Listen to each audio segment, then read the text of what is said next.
આજે વધારે 68 જેવા નવા કેસ નોંધાયા છે ગુજરાતમાં। હાલ રાજ્યમાં કુલ 265 જેટલા કોરોનાના એક્ટિવ કેસો છે। આજે એક જ દિવસમાં 68 કેસની એન્ટ્રી થઈ છે અને 11 નવા દર્દી કોરોનાના હોસ્પિટલમાં સારવાર હેઠળ છે। રાજ્યમાં કુલ 254 જેટલા દર્દીઓ હોમ આઇસોલેશનમાં સારવાર લઈ રહ્યા છે।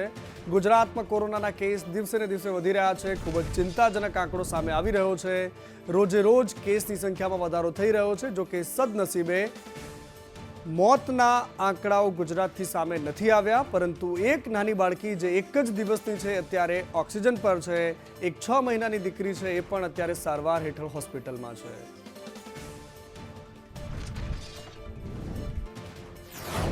આ તરફ વલસાડમાં 3 ડોક્ટરોને કોરોના થઈ ગયો છે।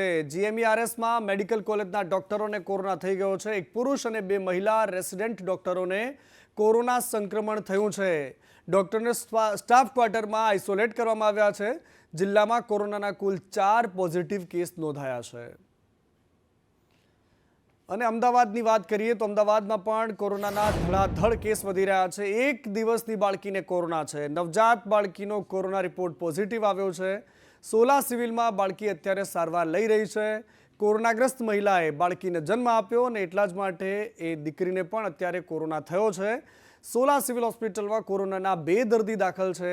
નવજાત બાળકને ઓક્સિજન પર રાખવાની ફરજ પડી છે। આજની તારીખે સોલા સિવિલ હોસ્પિટલમાં 2 કોવિડ પોઝિટિવ પેશન્ટ એડમિટેડ છે। એમાં એક 23 વર્ષના બેન છે જેમને ફિમેલ મેડિકલ વોર્ડમાં એડમિટ રાખેલા છે, અને એક ન્યૂબોર્ન છે કે જે કોવિડ પોઝિટિવ મધર હતા, એનું ન્યૂબોર્ન છે જે પોઝિટિવ આવેલું છે, જે હાલ એનઆઈસીયુમાં એડમિટેડ છે। કોરોના અત્યારે દેખાઈ રહ્યા છે એ કેસ પણ એક સામાન્ય ફ્લૂ જેવા જ લક્ષણો એની અંદર જોવા મળે છે, જે ખાસ કરીને એમાં JN1 પ્રકારનો વાયરસ આપણને ફાઇન્ડ આઉટ થયેલો હોય છે। એના લક્ષણ પણ સામાન્ય ફ્લૂ જેવા જ છે। એટલે જ્યારે જો એને શ્વાસની કે એવી કોઈ તકલીફ થાય તો ઓપીડી બેઝ ઉપર એને ઇન્વેસ્ટિગેશન કરાવી અને એનું નિદાન કરાયા પછી આગળની સારવાર કરાવવી જોઈએ। અને હવે તૈયાર રહેવું પડશે બફારા માટે, કારણ કે બફારો વધશે, ગરમી વધશે અને વરસાદનું જોર ધીરે ધીરે ઓછું થશે। રાજ્યમાં છૂટો છવાયો વરસાદ થઈ શકે છે, પરંતુ હવે ગરમીનો દોર ફરી શરૂ થવાનો છે। ઉત્તર, પૂર્વ અને દક્ષિણ ગુજરાતમાં વરસાદ રહી શકે છે અને દક્ષિણ સૌરાષ્ટ્રમાં પણ મધ્યમ વરસાદની શક્યતા છે। જો કે કેટલાક જિલ્લાઓમાં વરસાદનું યેલો એલર્ટ આપવામાં આવ્યું છે। સાબરકાંઠા, અરવલ્લી, મહીસાગર આ તમામ જિલ્લાઓ એવા છે। પંચમહાલ, દાહોદ, છોટાઉદેપુર, નર્મદા, ભરૂચ, સુરત અને તાપી, આની સાથે સાથે નવસારી, વલસાડ અને ડાંગમાં પણ વરસાદની આગાહી કરાઈ છે। આ ઉપરાંત સૌરાષ્ટ્રની વાત કરીએ તો ભાવનગર, અમરેલી, ગીર સોમનાથ અને દીવમાં વરસાદની શક્યતા જોવાઈ રહી છે। ગાંધીનગર અને અમદાવાદમાં પણ વાદળછાયું વાતાવરણ રહેવાનું છે। तो सौराष्ट्र कच्छ की भी साउदर्न डिस्ट्रिक्ट जो डिस्ट्रिक्ट है उसमें लाइट टू मॉडरेट रेन रहेगी थंडर शावर के साथ। और आज का जो फोरकास्ट है, आज इसमें light rain with thunder storm with wind speed 30 to 40 kilometre પ્રતિ ઘંટા में दिया गया है। 4 દિવસ હમણાં પવનની ગતિ રહે છે અને લગભગ ગરમી પડશે ભિન્ન ભિન્ન ભાગોમાં। આ ઉપરાંત તારીખ 5 થી 9માં અણધારો વરસાદ રાજ્યના કેટલાક ભાગમાં થવાની શક્યતા રહે છે, અને તારીખ 8 થી 12માં મુંબઈ મહારાષ્ટ્રમાં વરસાદ થવાની શક્યતા રહે છે। એક સમાચાર એ પણ સામે આવી રહ્યા છે કે ગુજરાતમાં ચોમાસું મોડું આવશે। અત્યાર સુધીમાં એવી વાવડ હતી કે વહેલું ચોમાસું આવવાનું છે, પરંતુ હવે હવામાનશાસ્ત્રીઓ કહી રહ્યા છે કે ચોમાસું થોડું મોડું થશે। આ તરફ ભાવનગરના ઘોઘાના દ્રશ્યો તમે મારી બાજુમાં જોઈ રહ્યા છો, જ્યાં પાણી ગામમાં ઘૂસ્યા છે। પ્રોટેક્શન વોલ ઘણા સમયથી તૂટી ગઈ ને એના જ કારણે હાલાકી પડી રહી છે। દરિયાના પાણી ગામમાં ઘૂસે આવી સ્થિતિનું નિર્માણ થયું છે। ઘોઘા ગામમાં દરિયાના પાણી હિલોળા મારી રહ્યા છે। સરકારને વારંવાર રજૂઆતો કરાઈ, કોઈ નિરાકરણ ના આવ્યું। પ્રોટેક્શન વોલ બનાવવા માટે ગ્રામજનો રજૂઆત કરી રહ્યા છે, પરંતુ આ દરિયાનું ઘૂંઘવાતું પાણી ઘોઘા ગામમાં ઘૂસી ગયું છે। 39-40ની જે હાઈટ આવે એની અંદર ગામમાં પાણી ભરાઈ જાય છે। અમુક ઘરોમાં પણ પાણી ભરાઈ જાય છે, બરાબર। અને બીજું કે આ જે દરિયો ખંભાતનો અખાત આવેલો છે, આ ખાડી છે એક જાતની, અને બીજા નંબરનો ખરેટ છે। જો અત્યારે તો પાણી 39-40ની ટાઈટ, 40ની ટાઈટની અંદર જો આટલું પાણી કરે છે, હવે કુદરતી એ જ સમયમાં વાવાઝોડું આવ્યું અને મોટું તોફાન આવ્યું અને આવો ધુમાડ હોય તો ખરેખર અમને એવું લાગે છે કે આ અમુક જે વિસ્તાર છે ને એ ખરેખર પાણીમાં ગરકાવ થઈ જાય. હવે ઘોઘા દરિયા કિનારે જે વોલ પ્રોટેક્શન દિવાલ છે તેની રજૂઆત કરવામાં પણ અમને શરમ લાગે છે. તમારી સામે અત્યારે અમને સ્પીચ આપવામાં પણ શરમ લાગે છે, કેમ કે વર્ષોથી અમે બચપનથી લઈને આજ સુધી કોઈ વસ્તુ બાકી નથી રાખી. સરકારમાં ઘણીવાર બધી રજૂઆતો કરી, છતાં આ પ્રોટેક્શન વોલનું નિરાકરણ કોઈ દિવસ થયું નથી. સામાન્ય માણસની પીડા નેતાઓને અને તંત્રને સમજાય તો સારું, કારણ કે આ લાંબા સમય માટે મુશ્કેલીનો વિષય છે. આ તરફ ઓપરેશન સિંદૂરને લઈને આજે બીએસએફના આઈજી અભિષેક પાઠકે માહિતી આપી અને એમણે એમ કહ્યું કે ગુજરાતના સરહદથી પણ પાકિસ્તાનને અટકચાળા કરવામાં કશું જ બાકી નથી રાખ્યું. એર સ્ટ્રાઇક બાદ પાકિસ્તાને 600થી વધારે ડ્રોન હુમલા કર્યા છે. બીએસએફના જવાનોએ સરહદ પર રહીને આ સામનો કર્યો છે. ગુજરાત બોર્ડર પર ટેન્ક અને આર્ટિલરી તૈનાત હતી. ઇન્ટેલિજન્સ રિપોર્ટ બાદ બીએસએફે સર્વેલન્સ શરૂ કર્યું અને બોર્ડર પર મેક્સિમમ ડિપ્લોયમેન્ટ કરવામાં આવ્યું છે. એટલે મોટાભાગના તમામ જે ડ્રોન આવ્યા પાકિસ્તાની એને तोड़ी नाखवामा आव्या छे. विभिन्न माध्यमों से ये सूचना प्राप्त हुई कि न सिर्फ मैन पावर को बढ़ाया गया पाकिस्तान के द्वारा, बल्कि जो उनके हैवी आर्टिलरी टैंक्स, इनका मूवमेंट भी फॉरवर्ड एरिया में हुआ. इन सबको देखते हुए चाहे वो बीएसएफ हो, इंडियन आर्मी, एयरफोर्स, नेवी, सभी के द्वारा तैयारियां पूरी की गई. अगर मैं सिर्फ गुजरात फ्रंटियर की बात करूं तो 500 से अधिक ड्रोन्स पाकिस्तान के द्वारा हमारी सीमाओं के अंदर भेजे गए. लेकिन जो भी सिस्टम डिफेंस फोर्सेस ने डिवाइस कर रखा था, उसका नतीजा यही हुआ कि इन सारे हमलों में ना किसी सुरक्षा बल की हानि हुई और ना ही हमारे किसी सिविलियन की हानि हुई. અને હવે ગુજરાતમાં જો સ્કૂલનો પ્રવાસ કરવાનો હોય તો એ સ્કૂલે પોલીસને જાણ કરવી પડશે અને પોલીસના કર્મચારીઓ પણ તમારી સાથે સાથે પ્રવાસ કરશે. વિદ્યાર્થીઓના પ્રવાસને લઈને એક મોટો નિર્ણય એવો કરાયો છે કે પ્રવાસમાં મિનિમમ 2 પોલીસ કર્મચારીઓ સાથે રાખવા અને ટૂર માટે લોકલ પોલીસનો સંપર્ક કરવો પડશે. વિદ્યાર્થીની હોય તો 2 મહિલા પોલીસ કર્મચારીઓને પણ સાથે રાખવી પડશે. ડીજીપીની આ કોન્ફરન્સમાં થયેલા સૂચનોનો ગુજરાતમાં અમલ કરવાની વાત કરાઈ છે. ડીજીપી કચેરીએ શિક્ષણ વિભાગને પત્ર કર્યો છે. કોન્ફરન્સમાં પીએમ મોદીએ આ અંગે સૂચન કર્યું હતું અને પ્રધાનમંત્રી મોદીના સૂચન બાદ હવે આ નિયમ ગુજરાતમાં લાગુ થઈ શકે છે. આ તરફ સરકારી કામકાજના સમયને લઈને સરકાર અને કર્મચારીઓ આમને સામને આવી ગયા છે. કર્મચારીઓ અને સરકારની અલગ અલગ વાતો છે. સમયમાં ફેરફાર કરવા માટે વહીવટી સુધારણા વિભાગે સૂચન કર્યું કે વિવિધ સંઘોની અન્ય રાજ્યની જેમ 5 ડે વર્કિંગની માંગણી છે. સરકારની બાકીના કલાકો અને વિભાગોમાં સરભરની માંગ છે. સરકારી કચેરીનો સમય જે સવારે 10:30 થી લઈને સાંજે 6:10 સુધીનો હોય છે એ સવારે 9:30 થી લઈને સાંજે 5 વાગ્યા સુધી કરવાનું સૂચન કરાયું છે. સવારે 9:45 થી લઈને 6:10 સુધીનો સમય કરવા માટે વિવિધ સંઘોએ સૂચન કર્યું છે. હવે જોવાનું એ રહેશે કે સરકાર એમાં નિર્ણય શું લે છે. કર્મચારીઓના પ્રશ્નો જેવા કે આવવામાં તકલીફ પડે આ નાતે એ બાબતે ચર્ચા થઈ હતી.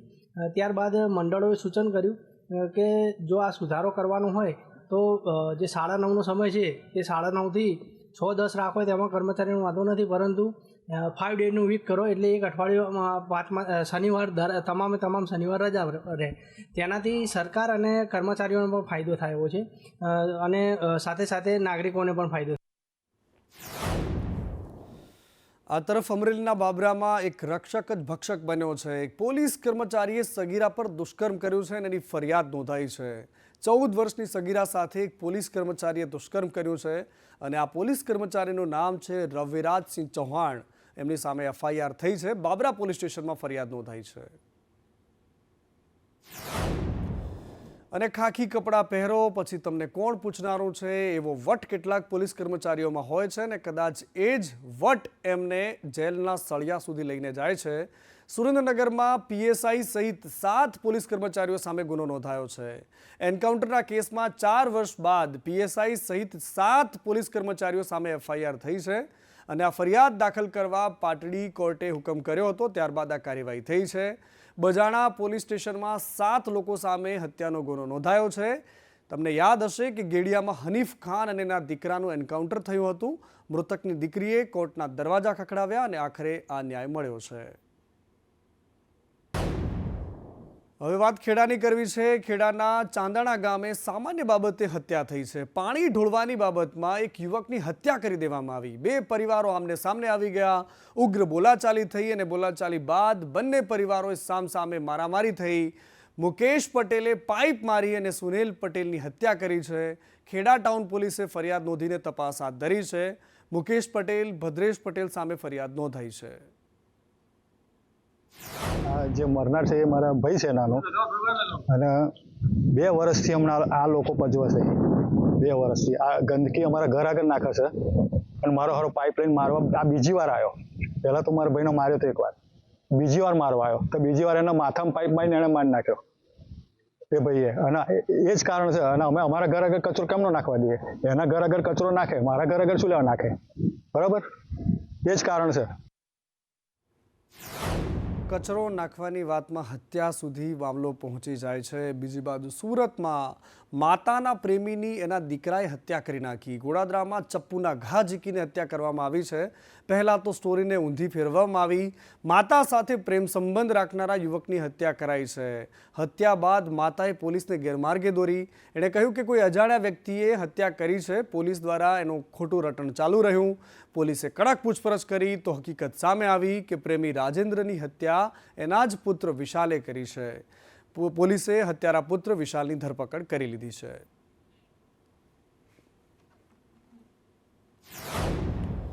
આ તરફ મોરબીમાં એક સાવકો પિતા હેવાન બન્યો છે. મૂકબધિર પુત્રી પર એણે દુષ્કર્મ કર્યું છે. દુષ્કર્મ બાદ સાવકા પિતાનું શંકાસ્પદ મોત થઈ ગયું.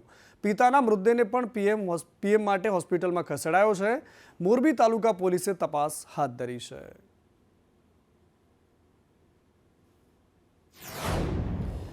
પરંતુ રાજકોટને શર્મસાર કરતી એ ઘટના ગઈકાલથી વાયરલ થઈ રહી છે. અને આ એક વિડીયો છે જે ભર બજારે એક કાર સવાર યુવક એક યુવતીનો પીછો કરે છે, જે ફિલ્મોમાં થાય છે. બિલકુલ એ જ રીતે આજે રાજકોટના રસ્તા ઉપર જોવા મળ્યું. કાળા કલરની સ્કોર્પિયો છે અને એક બાઇક સવાર દીકરીનો પીછો થઈ રહ્યો છે.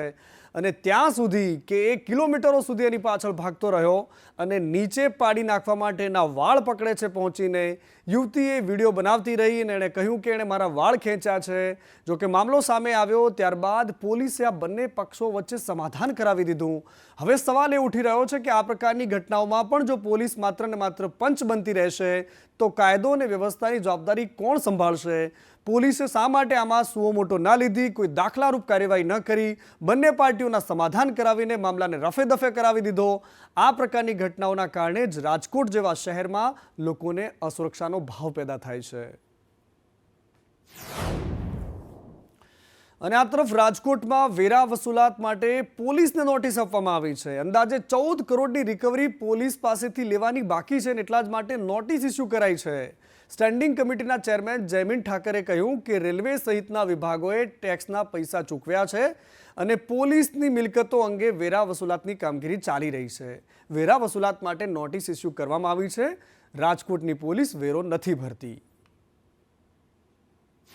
અમે પોલીસ કમિશનરની કચેરી રાજકોટ શહેર પોલીસનો જે ટેક્સ બાકી છે એના માટેની પણ અમે લોકોએ નોટિસ ઇસ્યુ કરી છે. આવનારા દિવસોમાં કોઈ પણ કચેરીઓ બાકી છે તમામ લોકો પાસેથી અમે લોકો ટેક્સ વસૂલવા માટેની અમે નોટિસ ઇસ્યુ કરવાના છીએ. આ તરફ દાહોદમાં મંત્રી પુત્ર એક જેલમાં છે, એકને જામીન મળી ગયા છે અને જે જેલમાં છે એ કિરણ ખાબડના 7 દિવસના રિમાન્ડ મંજૂર કરાયા છે. પોલીસે 14 દિવસના રિમાન્ડની માંગણી કરી હતી. ધાનપુરના લવારિયામાં કૌભાંડમાં ફરિયાદ થઈ હતી. 79 કામો પૈકી 21 કામો કર્યા વગર જ નાણાં સાહેબે ખિસ્સા ભેગા કરી નાખ્યા હતા, કારણ કે એમના પિતાજી રાજ્ય સરકારમાં મંત્રી છે એટલે એમને કોણ રોકે? આ તરફ રાજકોટમાં ભારતીય જનતા પાર્ટીના કોર્પોરેટર સામે ભ્રષ્ટાચારના આક્ષેપ થયા છે. વોર્ડ નંબર 16ના કોર્પોરેટર નરેન્દ્ર ડવ સામે આક્ષેપ થયા છે. ભાજપના જ કાર્યકરોએ આ કોર્પોરેટરની સામે આક્ષેપ કર્યા છે. એમણે કહ્યું કે બાંધકામ ન તોડવા માટે કોર્પોરેટરને રૂપિયા આપ્યા છે અને કોર્પોરેટર નરેન્દ્ર દવે 4 લાખ રૂપિયા લીધા છે તેવું ભારતીય જનતા પાર્ટીના કાર્યકરો કહી રહ્યા છે. રૂપિયા લઈને બાંધકામ તોડી નાખવામાં આવ્યું છે તેવી પણ વાત ભાજપના કોર્પોરેટર નેતાએ કરી છે. મારા જેવા 40 લોકો પાસેથી કોર્પોરેટર રૂપિયા લે છે, આવો ખુલ્લો આરોપ ભારતીય જનતા પાર્ટીનો જ એક કાર્યકર્તા પોતાના જ ચૂંટાયેલા નેતા સામે કરી રહ્યો છે. કોઈ પણ ટીપીના સાહેબને, જે અમારા વોર્ડના ટીપીઓ છે એ 15 દિવસ 10 દિવસની રજા ઉપર હતા કૌટુંબિક કારણોસર. કોઈ અધિકારીને હું મળ્યો નથી અને આ વિષયમાં મેં કોઈની યારે કંઈ ચર્ચા નથી કરી. આ તદ્દન ઉપજાવી કાઢેલી વાત છે અને મેં આવી વાત પણ નથી કરી. ત્યાંના કોર્પોરેટરશ્રીઓને એને બધાને કહીને કે પછી પ્લાન તમારો પાસ થઈ જશે, રેગ્યુલાઇઝ થઈ જશે, કે એ પ્રમાણે કર્યું, વહીવટ કર્યો તો એ બધાએ સાથે. અને હું ભાજપનો સક્રિય મેમ્બર બનાવી દેતો હતો, ભાજપ હારે સંકળાયેલો હતો, તોય પણ માથે રહીને બીજી વાર મેં વહીવટ ન કર્યો એટલે પછી મારી ઉપર દબાણ કરીને મારું અત્યારે ડિમોલેશન કરાવેલું હતું. અમારા કોર્પોરેટરશ્રીઓને એ ટીપીના ચેરમેન હતા ભૂતકાળે, એને એની હારે વહીવટ કર્યો હતો, 3.5-4 લાખનો કર્યો હતો. અને હવે વાત રાજકીય ગરમીની કરવી છે. પ્રજાશક્તિ ડેમોક્રેટિક પાર્ટી શંકરસિંહ વાઘેલાની આ રાજનીતિક પાર્ટી છે કે જેણે કડીમાં પોતાના ઉમેદવારને ઊભા કર્યા છે. કડી બેઠક પર ડોક્ટર ગિરીશ કાપડિયાને ટિકિટ આપી છે. વિસાવદર બેઠક પર કિશોરભાઈ કાનગડને ટિકિટ આપવામાં આવી છે. શંકરસિંહ વાઘેલાએ પોતાની નવી પાર્ટી બનાવી છે અને આ બંને ઉમેદવારોના નામ જાહેર કર્યા છે. આ તરફ કડી વિધાનસભા ચૂંટણીને લઈને એક મોટા સમાચાર એ છે કે રમેશ ચાવડા કોંગ્રેસના ઉમેદવાર બની શકે છે. કોંગ્રેસ ઉમેદવાર આવતીકાલે ફોર્મ ભરે તેવી પૂરી શક્યતા જોવાઈ રહી છે. રમેશ ચાવડા હિતુ કનોડિયાને હરાવી ચૂક્યા છે અને એટલા જ માટે રમેશ ચાવડાનું નામ અત્યારે કોંગ્રેસના ગલિયારાઓમાં ચર્ચામાં છે. કારણ કે કરસન સોલંકી સામે પણ રમેશ ચાવડા ચૂંટણી હાર્યા હતા, પરંતુ એ સમીકરણો બદલાયા. એ પહેલાં હિતુ કનોડિયા જે ગુજરાતી ફિલ્મોમાં એક્ટર છે એમની સામે ચૂંટણી લડ્યા હતા અને જીત્યા પણ હતા. આ તરફ મહેસાણામાં કડીમાં આમ આદમી પાર્ટીએ પોતાના ઉમેદવારનું નામ જાહેર કરી દીધું છે. આમ આદમી પાર્ટીએ જગદીશ ચાવડાને ઉમેદવાર બનાવ્યા છે. આમ આદમી પાર્ટીના પ્રદેશ પ્રમુખ ઈસુદાન ગઢવીએ આ નામ જાહેર કર્યું છે. આપ મજબૂતીથી ચૂંટણી લડશે તેવું પણ ઈસુદાને કહ્યું છે. જે કડીની જે પેટા ચૂંટણી યોજાવાની છે એ માટે આમ આદમી પાર્ટીએ માન્ય અરવિંદ કેજરીવાલજી, રાષ્ટ્રીય નેતૃત્વ અને પ્રદેશ નેતૃત્વએ નક્કી કર્યું છે કે યુવા ચહેરો અને લડાયક ચહેરો જગદીશભાઈ ગણપતભાઈ ચાવડાને ઉમેદવાર તરીકે જાહેર કરીએ છીએ. કડી વિધાનસભામાં તેઓ કડી સહિત આખા ગુજરાતના સર્વ સમાજના લોકો માટે એમણે અવાજ ઉઠાવ્યો છે. તેઓ આમ આદમી પાર્ટીના એસસી વિંગના પ્રદેશ અધ્યક્ષ પણ છે અને મજબૂતાઈથી કડી વિધાનસભાની ચૂંટણી જગદીશભાઈ અને આખી ટીમ આમ આદમી પાર્ટીની લડશે અને જીતશે, મને પૂરો વિશ્વાસ છે. ગઠિયાઓ કેવા કેવા ખેલ કરે છે એનો દાખલો ગિફ્ટ સિટીથી સામે આવ્યો છે. ગિફ્ટ સિટીમાં રોકાણ કરો અને કરોડો કમાઈ લો એવી પ્રકારની વાતો કરીને 2.53 કરોડનું રોકાણ કરાવ્યું અને 1.28 કરોડની ઠગાઈ કરી દીધી. કનૈયાલાલ અને સુધાબેન નામના આ બે લોકો છે જેમની સામે ફરિયાદ થઈ છે. સાબરમતી પોલીસે ગુનો નોંધીને તપાસ હાથ ધરી છે.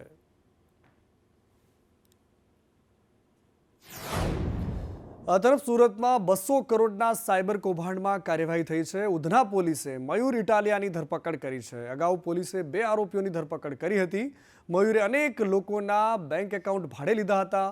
30 એકાઉન્ટ પૂરા પાડીને 1.80 કરોડ રૂપિયા કમાયો હતો. આ મયુર ઇટાલિયાએ સાયબર ફ્રોડ કરનારા મુખ્ય વ્યક્તિઓ કિરાત જાદવાણી અને મીત ખોખર આ લોકોને 30 જેટલા એકાઉન્ટ કરંટ એકાઉન્ટ ખોલાવડાવી અને સેલ કર્યા હતા અને એ દરેક એકાઉન્ટ દીઠ એને 6 થી 6.5 લાખ અથવા વધારે પ્રકારની એમાઉન્ટ એને મળતી હતી. આજે મયુર ઇટાલિયા છે એણે પોતે MBA કરેલું છે અને કોઈન પાપડ પ્રકારનો જે પાપડ આવે છે એના માર્કેટિંગનું